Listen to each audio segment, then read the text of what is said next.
રાજકોટથી મહત્વના સમાચાર સામે આવી રહ્યા છે. જેતપુરના પ્રોહિબિશન કેસનો વોન્ટેડ આરોપી એલસીબીના હાથે ઝડપાઈ ગયો છે. જસ્કુ જીતુભાઈ હુડદડને જેતલસર જંકશન વિસ્તારમાંથી ઝડપી પાડવામાં આવ્યો છે. આરોપી પોલીસ કસ્ટડી દરમિયાન શૌચના બહાને ભાગવાનો પ્રયાસ કર્યો હતો.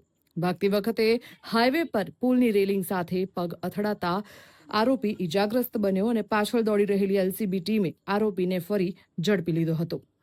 પગમાં ફ્રેક્ચર જેવી ઈજા થતાં જેતપુર સરકારી હોસ્પિટલમાં આરોપીને ખસેડવામાં આવ્યો છે. ત્યારે પ્રાથમિક સારવાર બાદ વધુ સારવાર માટે જૂનાગઢ હોસ્પિટલમાં રિફર કરાયો છે. આ આરોપી સામે અગાઉ લૂંટ, ચોરી અને પ્રોહિબિશનના 10 જેટલા ગુનાઓ નોંધાયેલા હોવાનું પણ સામે આવ્યું છે. હવે જુઓ દેશ દુનિયાની તમામ ખબરો તમારી આંગળીના ટેરવે. ઉઠાવો મોબાઈલ અને ગૂગલ પ્લે સ્ટોર પરથી ડાઉનલોડ કરો અમારી CN24 ન્યૂઝ મોબાઈલ એપ.